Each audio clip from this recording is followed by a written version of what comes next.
Bapak, terima kasih buat pagi hari ini, buat setiap kesempatan yang Tuhan berikan buat kami tetap ada di dalam hadirat-Mu Tuhan. Kami tetap memuji Engkau, meninggikan nama-Mu. Biarlah itu menjadi sebuah bagian dalam hidup kami yang bisa kami berikan kepadamu Tuhan. Karena Engkau adalah Tuhan yang baik, Engkau Bapa yang setia, Engkau Tuhan yang menjanjikan selalu yang terbaik buat hidup kami. Terima kasih buat pagi hari ini Tuhan. Terima kasih kalau Engkau ada di tengah-tengah kami dan Engkau siap memberkati kami lebih lagi. Memberkati kami dengan firman-Mu. Biarlah firman yang sebentar kami akan dengar menjadi kekuatan dalam hidup setiap kami. Firman-Mu mengkoreksi hidup kami, meluruskan jalan kami, memberikan kekuatan baru bagi kami semua. Roh Kudus, Engkau yang mengajar kami secara pribadi, supaya firman yang ditaburkan ini boleh kami mengerti. Dan itu menjadi rema buat kami semua. Urapi dan mampukan hamba-Mu dengan bahasa yang sederhana, dengan kemampuan hamba-Mu yang terbatas bisa menyampaikan apa yang Kau taruh dan apa yang Kau inginkan buat umat-Mu pagi hari ini. Terpujilah nama-Mu dalam nama Tuhan Yesus. Kami berdoa dan mengucap syukur. Amin.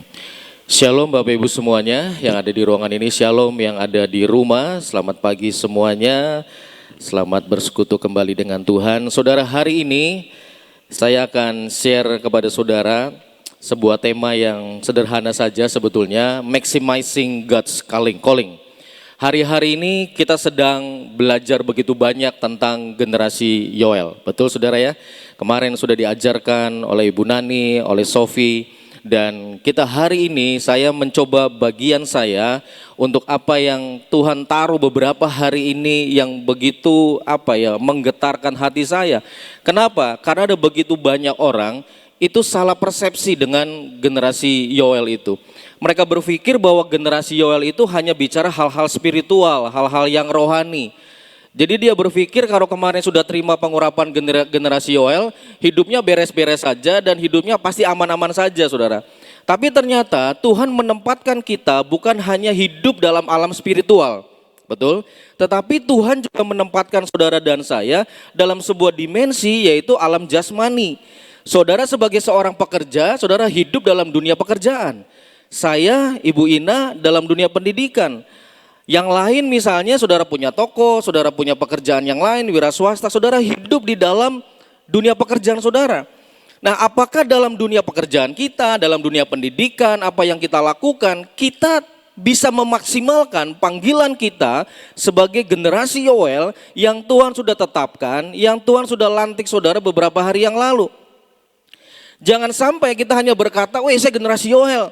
Secara rohani, spiritual, saudara dan saya menggebu-gebu. Tetapi ketika saudara sedang ada di marketplace, ketika saudara sedang ada dalam dunia pekerjaan, ketika saudara sedang bergaul dengan banyak orang yang mungkin tidak seiman dengan kita, ternyata saudara apa yang Tuhan sudah taruh dalam hidup saudara, saudara nggak maksimal. Nah, mari kita buka dulu satu ayat firman Tuhan dalam Pengkhotbah pasal 11 ayat 6. Saya ambil dari terjemahan sederhana Indonesia. Bilang begini saudara. Taburlah benihmu di pagi, artinya apa saudara? Tanginya isuk-isuk ya. Taburlah benihmu di pagi hari dan, kalau ada kata dan berarti ada lanjutannya. Dan lakukanlah berbagai usaha yang lain. Kalau berbagai usaha yang lain artinya 1, 2 atau lebih dari 1 saudara? Lebih ya. Lakukanlah berbagai usaha yang lain sampai waktunya tidur di malam hari. Karena kamu tidak tahu usaha mana yang akan berhasil atau malah semuanya akan berhasil dengan baik. Pengkhotbah berkata, taburlah benihmu di pagi hari. Artinya ketika saudara dan saya bangun di pagi hari, mulailah bekerja, mulailah menabur, mulailah melakukan bagianmu. Tugas saudara apa? Panggilanmu apa dalam hidup ini, dalam pekerjaan saudara? Kalau saya dengan Miss Ina pagi-pagi kita pasti ke sekolah. Ya, Senin sampai Jumat kita pasti di sekolah, kecuali hari libur. Nggak mungkin kan jam 7 pagi saya di Kanoman belanja, nggak mungkin saudara. Karena apa? Karena bagian saya adalah pagi-pagi saya harus ke sekolah. Ya, pagi-pagi bangun, setelah saudara bangun, mungkin saudara PW pagi, setelah itu ya saudara lakukan bagian saudara. Dan setelah itu saudara lakukan berbagai usaha yang lain. Artinya saudara bukan menjadi orang yang nganggur. Bukan menjadi orang yang pasif. Tidak menjadi orang yang cukup bekerja. Oh ya sudah, tugas saya ini ya, udah selesai. Sisanya oh ya sudah, saya santai-santai. Saya mainan handphone, saya buka-buka Instagram. Selesai, gak ada apa-apa lagi saudara. Padahal saudara dan saya punya waktu begitu banyak untuk melakukan banyak hal. Makanya pengkhotbah berkata, lakukanlah berbagai usaha yang lain. Usaha yang lain artinya saudara bisa mengerjakan. Kalau ada waktu sisa, saudara bisa kerjakan yang lain yang bermanfaat buat saudara dan berguna bagi orang lain. Sampai waktunya tidur malam hari. Artinya sampai jam waktu saudara bekerja selesai. Setelah malam hari tidur. Jangan siang molor, malam hari begadang kerja. Kan kebalik saudara. Pagi sampai siang itu saudara bekerja dengan tangan saudara, dengan pikiran saudara, dengan semua yang saudara bisa lakukan. Setelah itu saudara tidur. Karena kamu tidak tahu, firman Tuhan bilang, mana yang akan berhasil. Kalau semuanya berhasil, puji Tuhan. Tapi kalau ada yang tidak berhasil, ya nggak apa-apa. Minimal saudara dan saya sudah melakukan bagian saudara dengan baik. Karena yang kita lakukan terkadang belum tentu langsung berhasil. Namanya orang menabur itu nggak langsung menabur, tiba-tiba hitungan menit langsung tumbuh, langsung menuai. Tidak. Harus ada masa tunggu, harus diayomi, harus dirawat dengan baik. Nah jadi hari-hari ini mari saudara dan saya kita lebih melihat diri kita sebagai generasi yang Tuhan sudah tetapkan. Kita bukan menjadi orang yang nganggur, amin saudara. Ciri-ciri salah satu ciri generasi Yoel adalah apa saudara? Tepat dan akurat. Benar? Terus cepat saudara. Jadi kalau saudara lelet-lelet, ya maaf kata bahasa saya, lelet-lelet gitu ya, kelemar-kelemar, ya maaf saudara. Bahasa orang tua dulu bilang begini, rezekinya dipatok ayam saudara. Katanya begitu. Kenapa? Karena kita nggak mau cepat, nggak mau nyamber. Ya orang lain sudah maju lebih cepat, saudara dan saya, aduh kelemar gitu ya. Itu bukan generasi Yoel saudara, itu generasi apa nggak tahu lah. Nah saudara, penghambat yang menghalangi saudara dan saya mengembangkan semua yang Tuhan taruh dalam hidup saudara dan saya. Ini ada beberapa saudara, ini saya catat beberapa dan ini hasil survei. Yang pertama adalah suka menunda. Bilang iya kalau memang saudara pelakunya. Iya. Suka menunda saudara. Sedangkan generasi Yoel nggak boleh nunda, saudara, amin. Nggak boleh nunda, kerjain aja. Ya, bangun pagi-pagi kerjain. Kedua, males. Nah, ini dia banyak banget nih. Minatnya mudah berubah. Sekarang ini, besok rubah lagi, besoknya rubah lagi. Kemudian suka ngelamun, berhayal, ngayal aja. Dibilang begini, ya nggak apa-apa lah, Steve kan ngayal juga gratis. Iya gratis, kalau kebanyakan ngayal juga, jadi nggak bagus juga saudara ya. Kemudian sulit memahami tugas, dikasih tugas nggak mudeng, dikasih tugas salah, dikasih tugas hasilnya nggak maksimal. Kecanduan handphone, nah itu saudara dan saya ya. Tidak bisa lama-lama memusatkan perhatian. Dengar firman Tuhan 30 menit udah ke WC 4 kali saudara ya. Kenapa? Karena nggak bisa fokus saudara. Nah apa yang saudara akan dapat, apa yang saudara akan lakukan ketika saudara tidak bisa memfokuskan dengan apa yang saudara harus kejar. Tidak tertarik dengan apa yang dikerjakan. Ketika ada sebuah mandat, ketika ada sebuah tugas, saudara nggak tertarik. Enggak lah bukan tugas saya bukan panggilan saya nggak kayak gini saudara. Ceroboh, kerjanya asal-asalan saudara. Kurang motivasi, males ya, aduh harus digebrak-gebrak, harus dimarahin berkali-kali, harus ditegur berkali-kali saudara. Kurang motivasi. Mudah menyerah. Ini banyak terjadi, bukan cuma bicara sama anak muda, tetapi orang tua zaman sekarang juga sama. Mudah menyerah, udah hands up sama anaknya. Kemarin ada salah satu guru yang diskusi juga dengan saya lewat chat. Anaknya tanda petik agak sedikit bermasalah. Ketika guru itu menegur orang tuanya, orang tuanya bilang begini, saya juga sudah menyerah sama anak saya. Loh bayangin saudara, kalau dia menyerah dengan anaknya, terus anaknya mau diapain? Ya.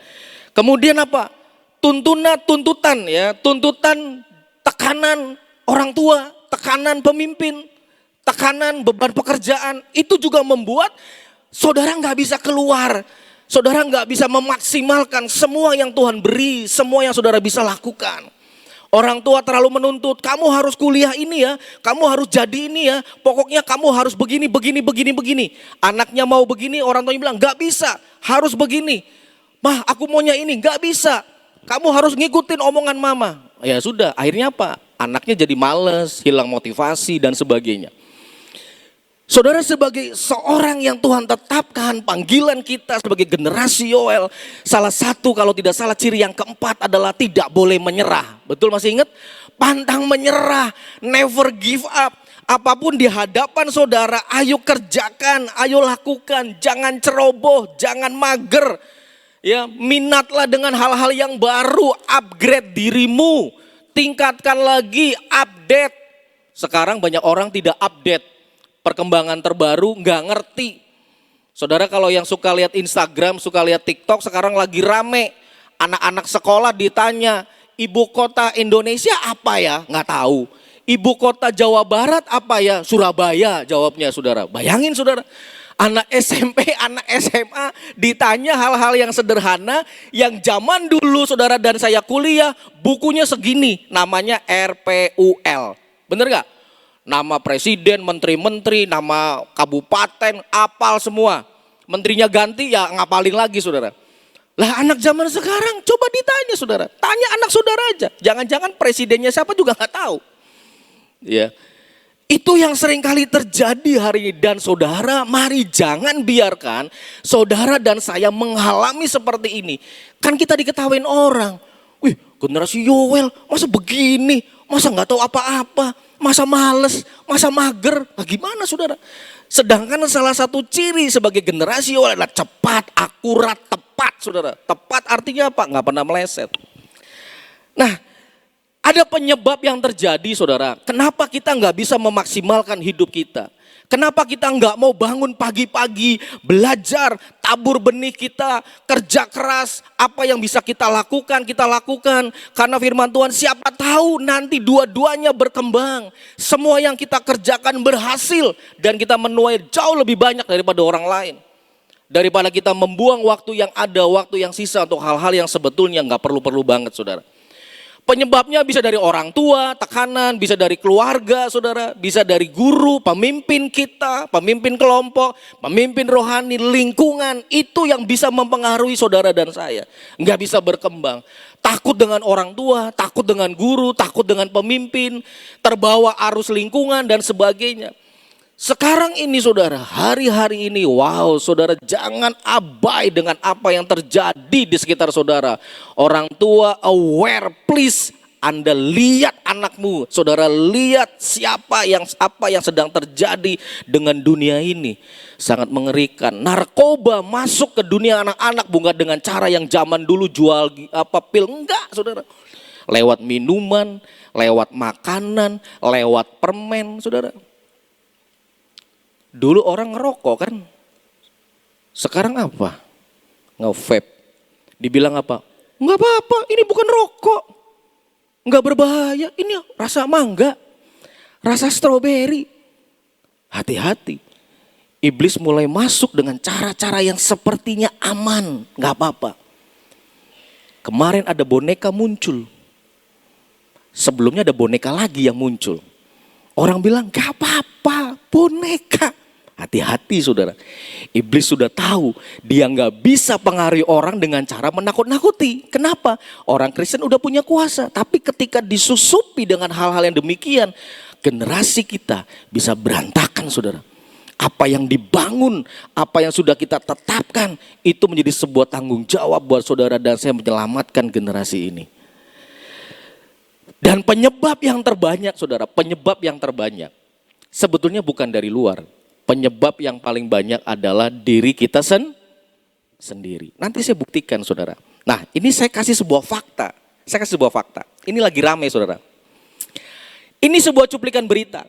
Ramai-ramai perusahaan pecat pekerja Gen Z.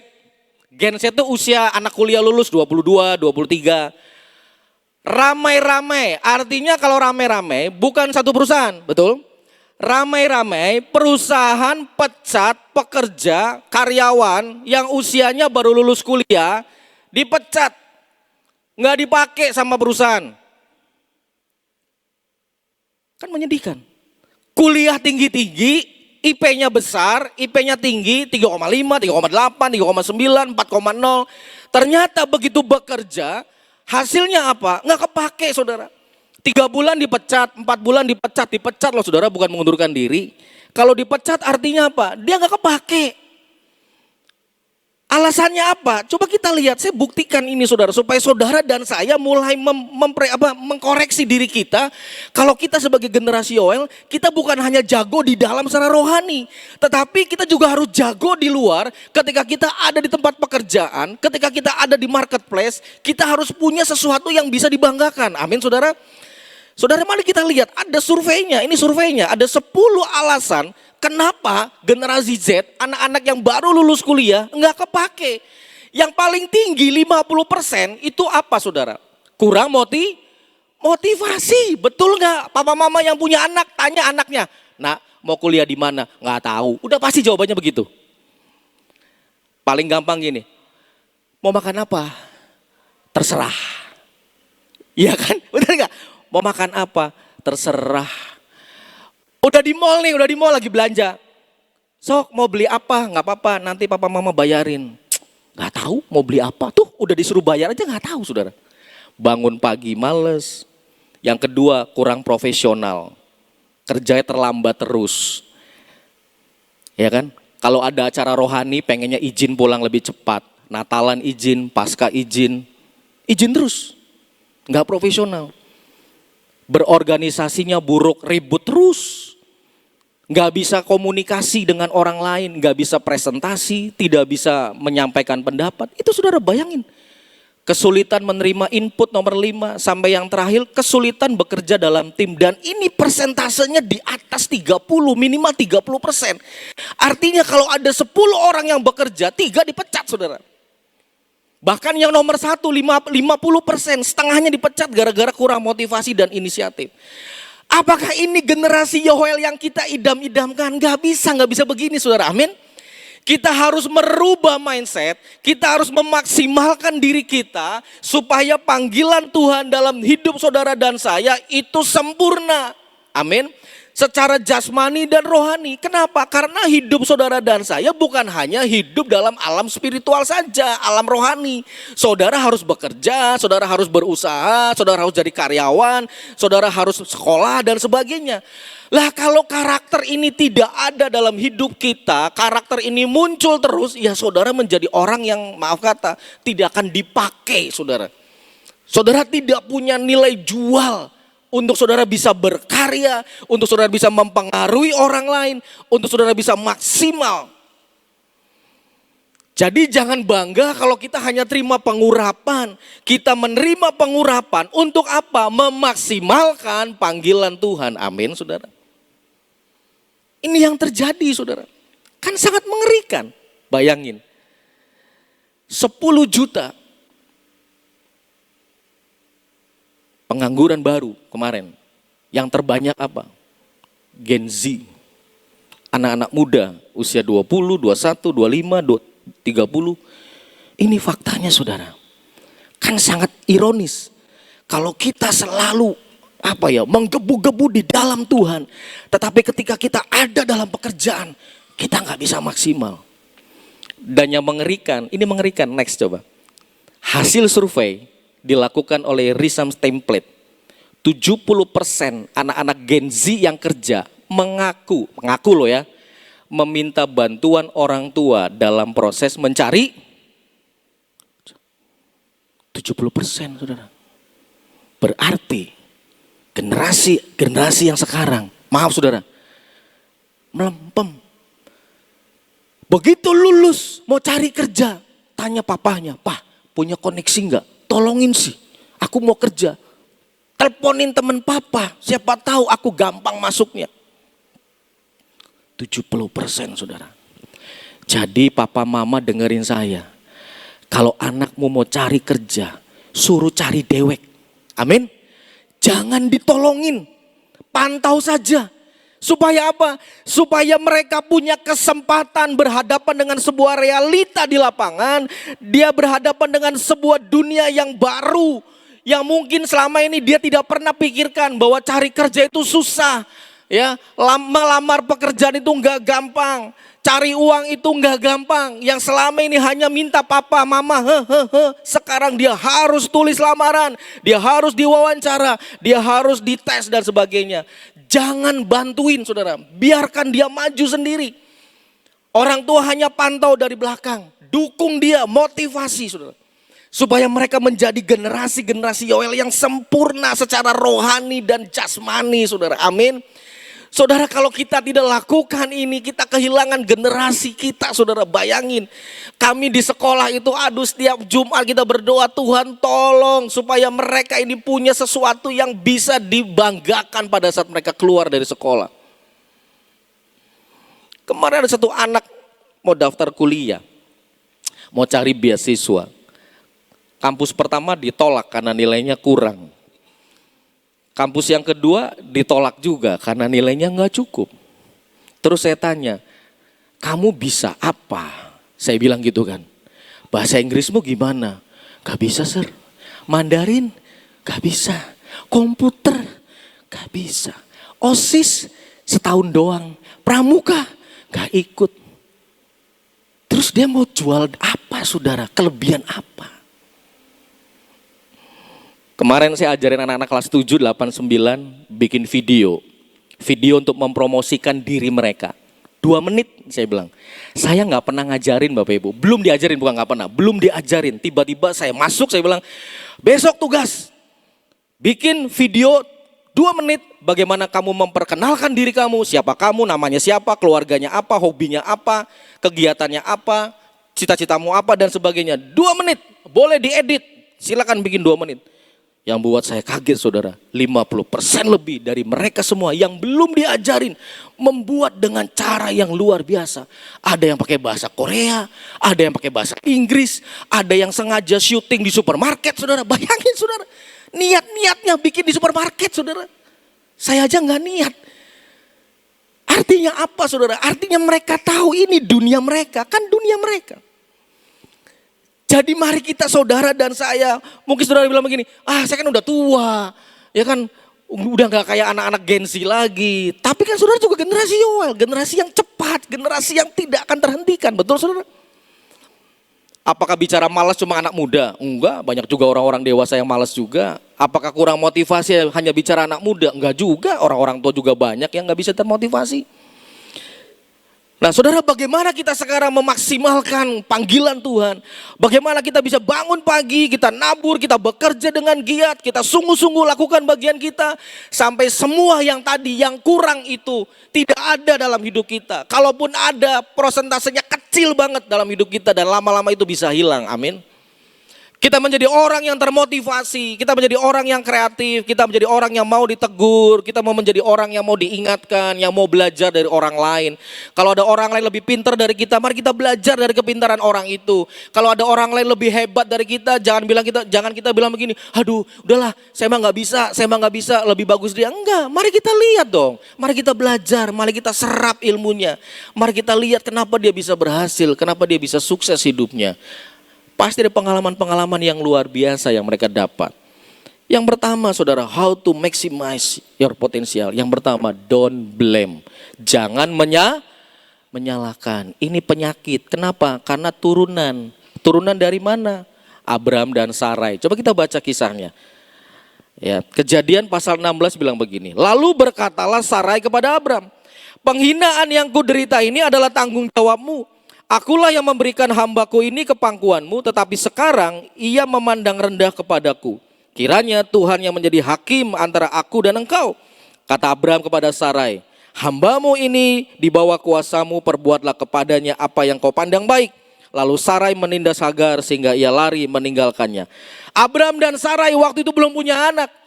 Ya kepengen banget punya anak sampai akhirnya Sarai punya skenario yang aneh-aneh saudara. Dia bilang sama Abraham, udah deh gak punya anak, tuh ada Hagar, nikahin aja lah supaya bisa punya anak. Ya sudah kan, namanya Abraham yang mengusulkan Sarai. Nikahlah mereka sampai akhirnya punya anak. Setelah punya anak, Sarai merasa terganggu dengan perlakuan Hagar. Kemudian apa? Dia menyalahkan Abraham. Tuh kan, gara-gara kamu kan, lihat. Setelah si Sarai menyalahkan Abram, di ayat yang ke-6, Abram bilang lagi sama Sarai, nyalain lagi. Lah, hambamu itu kan ada di kuasamu, kan kamu yang minta, kamu yang suruh. Sekarang ya silakan aja. Kamu atur aja, mau diapain terserah kamu aja. Menyalahkan bukan sebuah solusi, amin saudara. Ketika saudara berbuat sesuatu, ketika saudara melanggar sesuatu, ketika saudara mungkin gagal dalam melakukan sesuatu, tidak perlu saudara menyalahkan orang lain. Tidak perlu saudara menyalahkan keadaan, apalagi menyalahkan Tuhan. Lebih baik saudara menerima itu semua, koreksi kalau memang itu sebuah kesalahan yang saya lakukan, sebuah kecerobohan yang saya lakukan. Ya sudah, kita koreksi, kemudian kita perbaiki, jangan sampai nanti itu salah lagi. Saya selalu bercanda sama anak-anak sekolah kalau dia terlambat. Kenapa kamu terlambat? Jangan bilang ada kereta api ya, saya bilang gitu. Karena alasan yang paling banyak adalah kereta api. Karena mayoritas mereka lewatnya lewat Kesambi saudara, lewat Lawanggada tuh. Miss In aja muter jalannya supaya gak kena kereta api. Kereta api sir. Yang nomor 2 alasan paling banyak adalah gara-gara adik atau kakaknya bangun kesiangan. Adik saya tuh sir, dia bangun kesiangan sih, saya udah siap. Adik saya bangun kesiangan, jadi saya terlambat. Yang ketiga, nyalain mamanya. Mama saya bangunnya kesiangan. Ya udahlah, susah, itu obatnya nggak ada, saudara. Kalau mamanya bangun kesiangan karena nggak bisa nganter. Bahkan sampai ada, saudara, orang tua yang sakit, anaknya terpaksa nggak sekolah karena orang tuanya sakit. Padahal anaknya bisa naik Grab, bisa naik Gojek. Membiarkan anaknya tidak sekolah, gara-gara mamanya nggak bisa nganter karena sakit, saudara. Menyalahkan bukan sebuah solusi, saudara. Amin.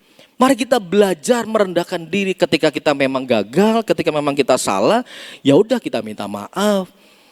Kita perbaiki, kita evaluasi. Generasi Yoel itu bukan generasi yang bisa atau yang sering menyalahkan orang lain, menyalahkan keadaan. Amin saudara. Generasi Yoel itu orang yang akurat dan tepat. Artinya apa? Selalu tepat.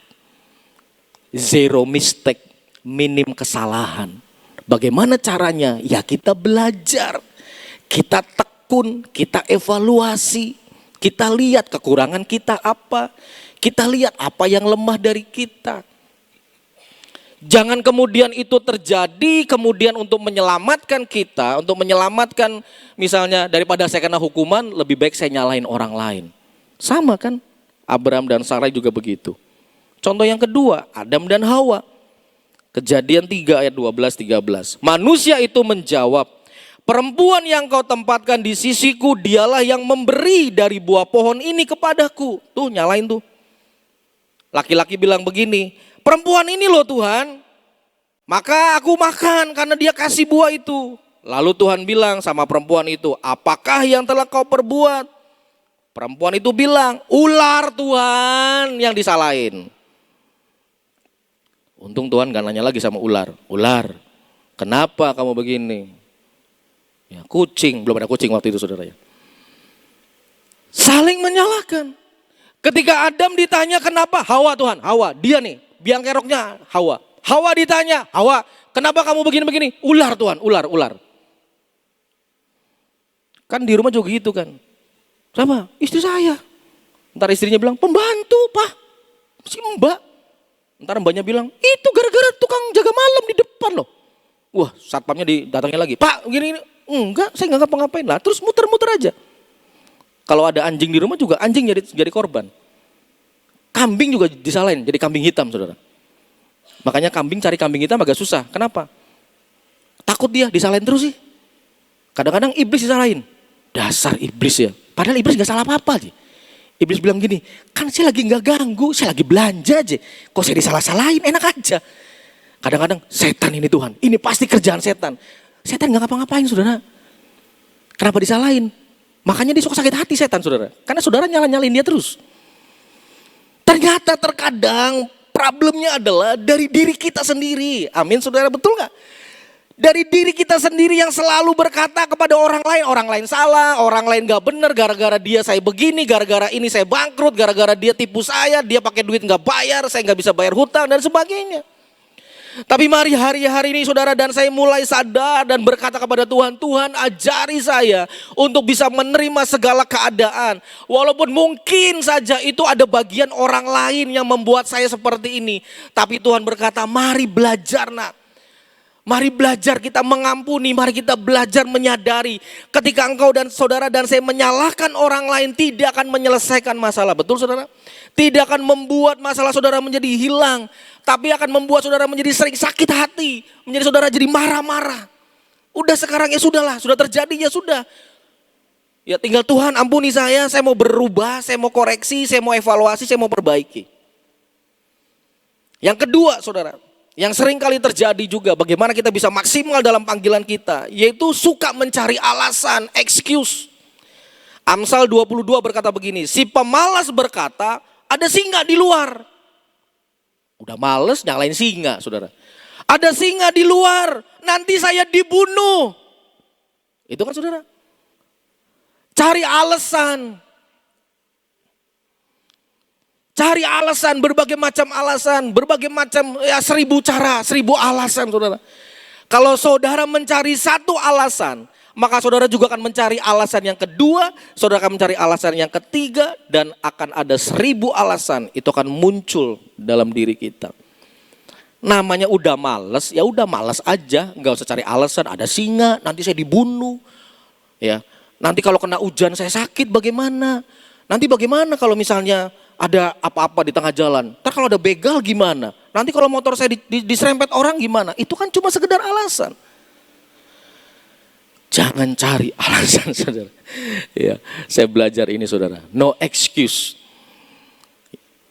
Tinggal oke. Itu kekurangan saya. Ya oke, saya perbaiki. Jangan nyalain orang lain. Jangan nyalain setan. Jangan nyalain alat. Jangan nyalain yang lain. Wah ini sih laptopnya sih nih kurang canggih. Waduh ini handphonenya sih masih handphone jadul. Mari saudara dan saya harus belajar. Kita bertanggung jawab. Sebagai generasi yang ditetapkan Tuhan. Mari kita menjadi orang-orang yang bertanggung jawab dengan apa yang kita putuskan. Amin saudara. Mari kita sama-sama belajar. Saudara dan saya juga belajar. Kalau saudara mendapat teguran, kalau saudara mendapatkan feedback, kalau saudara mendapatkan sesuatu hal yang mungkin saja tidak enak buat saudara. Ya nggak usah cari alasan. Kalau memang itu sebuah fakta, tinggal bilang, ya baik saya minta maaf. Saya akan perbaiki, saya akan ubah, saya akan revisi, saya akan evaluasi dan sebagainya saudara. Amin. Dan yang ketiga, bagaimana kita memaksimalkan hidup kita. Jangan mencari pembenaran. Justify, membenarkan diri saudara. Amsal 21 ayat 2 berkata, setiap jalan orang adalah lurus menurut pandangannya sendiri. Menurut dia udah lurus, udah bener. Tapi Tuhan bilang, Tuhanlah yang menguji hati. Makanya serahkan semua itu dalam penilaian Tuhan. Jangan menilai diri saudara sendiri benar. Saudara dan saya itu gak ada yang benar. Terkadang kita salah tapi kita gak sadar. Kalau memang kita sudah salah, orang mengingatkan, ya sudah. Oh orang lain bisa melihat kesalahan kita. Terkadang kita gak bisa lihat kesalahan kita, betul gak? Saya mau nanya, siapa yang bisa lihat punggung saudara kalau saudara gak bercermin? Orang lain kan, betul gak? Makanya kita perlu ada teman-teman yang setia. Kita perlu komunitas-komunitas yang membangun. Yang bisa melihat punggung kita. Ada apa di belakang punggung kita. Saudara dulu waktu zaman SMA itu kan suka guyon-guyon. Tulis kertas, tempelin di belakang. Betul gak? Kan suka guyon. Orang ketawa-ketawa kita kan gak sadar. Ini kenapa sih orang ketawa-ketawa? Orang ketawa-ketawa nuding-nuding, apa sih yang salah? Di depan aman ternyata di belakang ditulis, awas orang gila. Ya kan? Kita gak bisa lihat belakang kita. Orang mentertawakan kita karena ada sesuatu di belakang. Ketika teman saudara bilang, ini loh sebabnya, nih baca. Wih, saya orang gila, siapa yang tempel? Mungkin orang lain. Kita gak bisa lihat saudara. Makanya mari belajar saudara hari-hari ini. Mari kita bergerak dengan lebih cepat. Jangan mencari pembenaran. Jangan mencari alasan. Jangan blame. Jangan salahkan satu dengan yang lain. Mari kita sepakat. Mari kita kompak. Mari kita kuat saudara. Kelemahan yang lain ditutupi dengan kelebihan kita. Kelemahan saya ditutupi oleh kelebihan orang lain. Saya sama Miss Ina suka guyonan terus, saudara. Miss Ina orangnya tegas, das. Saya orangnya kalem. Kadang-kadang saya bilang, dulu ya, saya sama Jarot, Miss Ina Ahok. Ahok kan dus. Saya kalem. Jadi kalau ada ketemu orang tua yang ngeyel, wah, serahkan kepada hambanya, Miss Ina. Wah, das, gitu kan. Gak bisa berkutik, saudara. Padahal terkadang saya juga begitu. Ya. Kalau saya mainnya logika. Seperti kemarin ada orang tua murid mau daftar, anaknya sempat pindah ke sekolah yang lain, mau balik lagi ke kita. Ya biasalah orang tua kalau ketemu Miss Ina dan saya kan nomor satu kan tidak ada yang happy pertama kali. Mukanya pasti berubah. Miss, gimana Miss? Ah gitu kan saudara. Begitu semua. Betul misalnya. Nggak ada yang datang. Aduh puji Tuhan Miss Ina, saya baru jual rumah 3 miliar. Nggak ada saudara. Semua pasti. Jadi kalau kita dapat orang yang ketemu Miss Ina dalam waktu 30 detik, 1 menit, itu keajaiban luar biasa. Kemarin beliau cerita, ketemu orang tua asertif, datang, cuma nanya, Miss SPP-nya berapa? 800 ya? Oke, tanda tangan. Nah begini paling enak saudara kalau ngurusin sekolah. Jangan 30 menit, 1 jam setengah isinya ngeluh terus. Mari bertobat kalau ada di antara saudara. Ya, jangan ngeluh, jangan menyalahkan. Nyalain suami yang di PHK, nyalain keadaan kemarin habis COVID. Sudah tutup buku saudara. Mari kita belajar, mari kita melihat ke depan. Segala sesuatu Tuhan akan tuntun dan Tuhan akan sertai. Ingat, bangun pagi-pagi, menabur benih, mengerjakan yang lain. Sampai apa? Sampai malam hari, sampai waktunya saudara beristirahat. Artinya sepanjang hari Tuhan kasih waktu buat saudara dan saya bekerja, berkarya, menghasilkan sesuatu yang baik. Nanti pada waktunya Tuhan bilang akan ada masanya saudara akan melihat, saudara akan menuai, saudara akan melihat semuanya bertumbuh dengan baik. Dan saudara mendapat sesuatu yang besar, yang tidak pernah terpikir, yang tidak pernah mungkin timbul di hati saudara. Sekolah juga kami terus bergumul, kami terus berdoa sama Tuhan. Bukan cuma bicara masalah murid, tapi juga kita berdoa untuk orang tua. Kita doain tetangga. Bayangin sekolah mana yang doain tetangga saudara? Terang Bangsa doain tetangga loh saudara. Iya loh. Coba tanya kalau yang sekolahnya bukan di Terang Bangsa. Tanya ke gurunya, ibu bapak suka doain tetangga gak? Kita doain tetangga saudara. Tetangga kita doain, papa mamanya kita orang tua siswa kita doain, semua guru-guru juga didoain, pengurus yayasan kita doain, semua pemimpin kita doain, kita semua doain saudara. Kenapa? Karena kita tahu kemampuan kita tidak seberapa dan kita tidak mau cari pembenaran, kita nggak mau cari alasan. Terkadang kalau misalnya akhir bulan kita bergumul untuk menutupi semua kebutuhan. Terkadang kan kita bilang begini, iya kurang sih soalnya SPP-nya masih belum pada masuk. Nah itu kan mencari pembenaran saudara. Terkadang begitu kan. Ya memang kenyataannya memang begitu saudara, kenyataannya. Tetapi terkadang iya ya sekarang kalau kita ngomong begitu juga tidak menyelesaikan masalah juga. Ya sudahlah, wis pokoknya semua kantong Doraemon kita keluarin saudara. Ya kita punya banyak kantong Doraemon. Wah kita keluarin. Semua berkat yang Tuhan kasih. Pokoknya cukup. Ya cukup saudara. Amin. Nah ini udah tanggal 2. Nanti jalan lagi tanggal 30. Masuk Desember itu agak ini saudara. Getarannya agak tinggi saudara. Kenapa saudara? Bulan ketiga, ke-13 saudara. Jadi saudara jangan ketawa aja. Saudara berdoa. Dan ambil tindakan nyata saudara ya. Berdoa saudara, sungguh-sungguh. Amin. Kenapa? Segala sesuatu yang kita lakukan, mari kita belajar. Kita generasi Yoel yang ditetapkan Tuhan. Kita bergerak maju. Jangan pernah salahkan orang. Jangan pernah cari alasan. Dan jangan pernah cari pembenaran. Amin. Bergerak bersama dengan Tuhan. Lakukan bagian kita. Kita menjadi berkat bagi banyak orang. Menyalahkan, banyak alasan, membenarkan akan menghasilkan apa? Tidak kreatif, mudah menyerah, pesimis, gak mau belajar dan menghasani diri sendiri. Ujung-ujungnya apa? Saudara bukan lagi generasi Yoel yang maksimal. Panggilan saudara jadi nggak maksimal. Kenapa? Karena ini yang saudara hadapi dan ini yang terjadi dalam hidup saudara.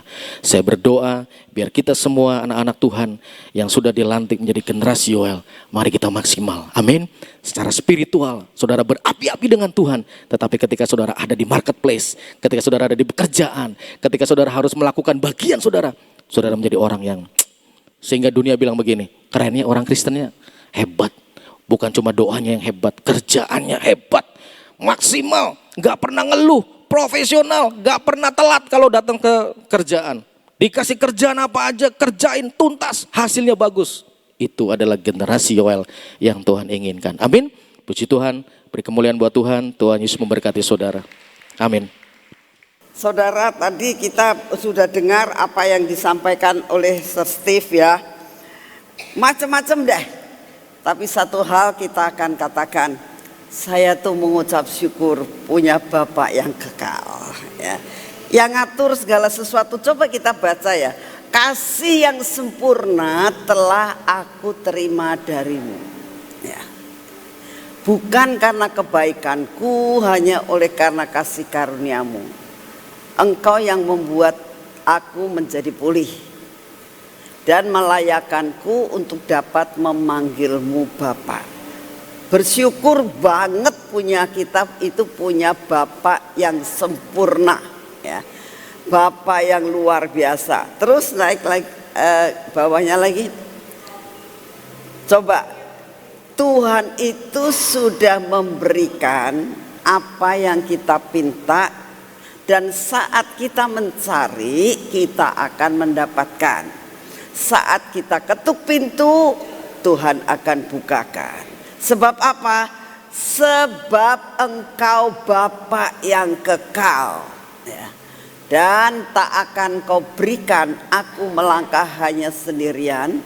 Engkau selalu ada bagiku, sebab Engkau Bapakku yang, arti daripada Bapa yang kekal itu tidak ada ujungnya, tidak ada depan, tidak ada belakang, forever ya, everlasting.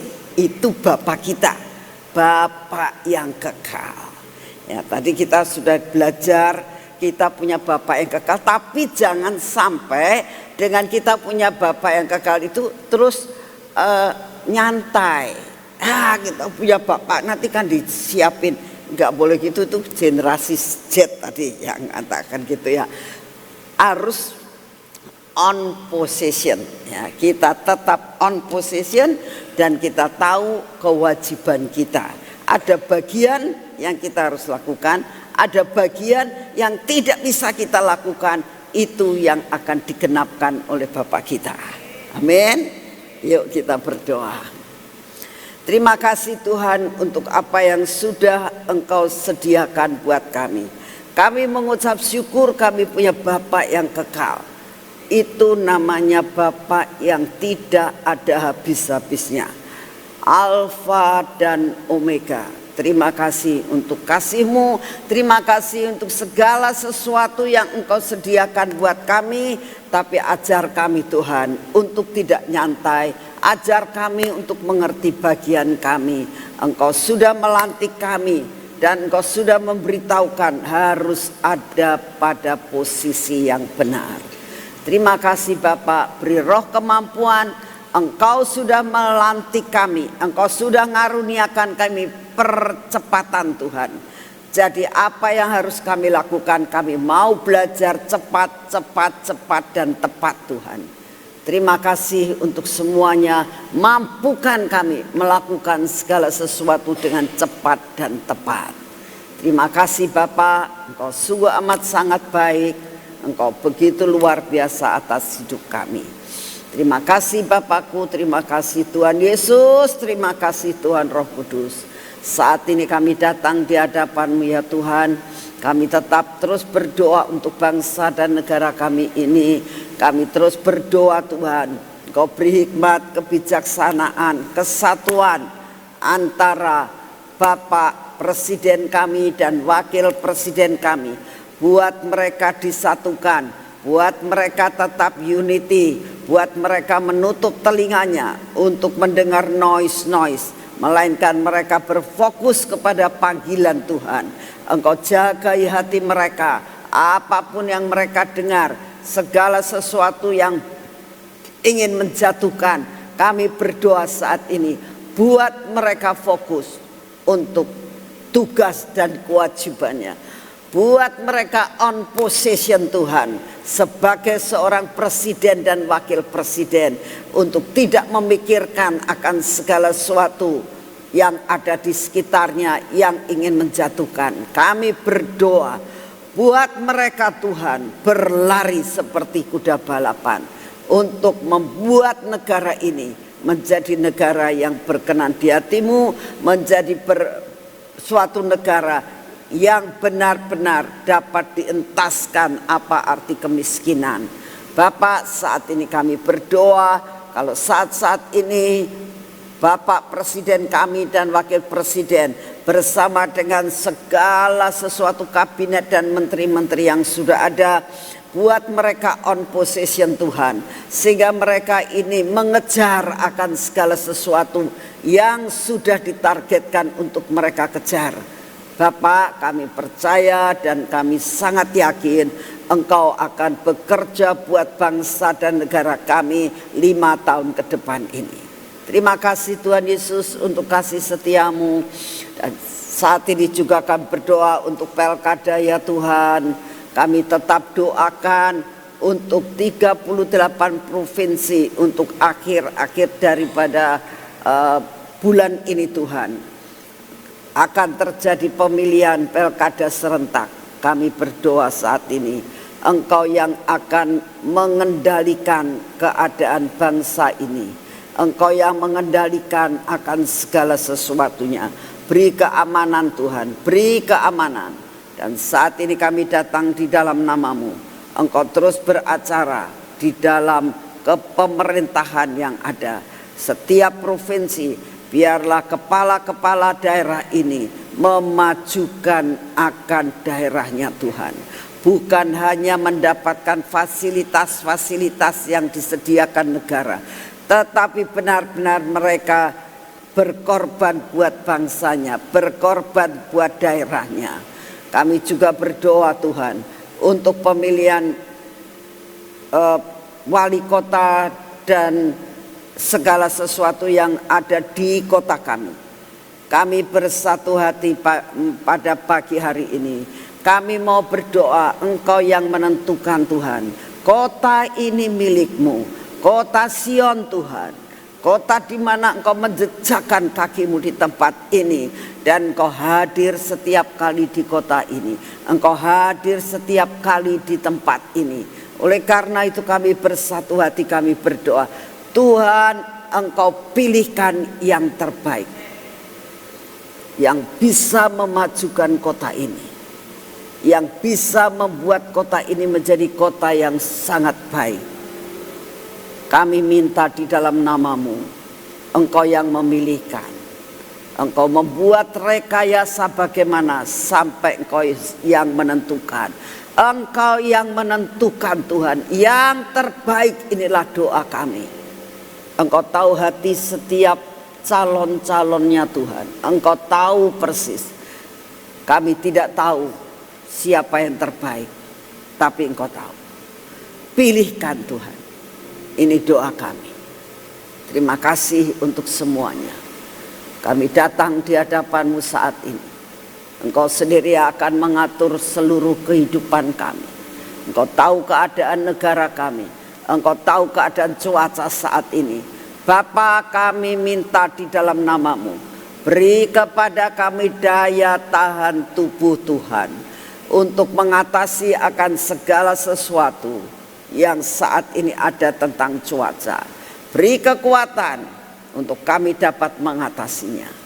Terima kasih Tuhan, kami percaya Engkau mendengar doa kami. Dan pada akhir minggu ini ya Tuhan, kami mau tetap menyerahkan semua beban kami. Tidak ada satupun yang kami tidak ada beban Tuhan. Tidak ada kekhawatiran. Tidak ada sesuatu yang menjadi tekanan dalam hidup kami. Kami saat ini mau menyerahkan ke dalam tangan-Mu. Beri kemampuan untuk kami dapat mengatasi semuanya, sehingga kami dapat berjalan hari demi hari. Kami mengucap syukur ya Tuhan, karena tinggal 2 bulan lagi kami menghadapi tahun 2025. Terima kasih sepanjang 10 bulan ini Tuhan, Engkau terus membuat kami survive. Engkau terus membuat kami dapat menjalani hari demi hari. Kami percaya sampai penghujung daripada tahun ini Engkau akan menyertai kami. Terima kasih untuk kasih setiamu. Segala pujian, hormat, syukur kami naikkan di hadapan-Mu ya Tuhan. Kami boleh menikmati surga menyentuh bumi. Kami akan menikmati perkara-perkara yang ajaib dalam hidup kami. Apa yang tidak pernah kami dengar, apa yang tidak pernah kami lihat, itu yang akan Kau berikan buat kami. Dalam nama Tuhan Yesus. Mari kita masuk dalam pengurapan.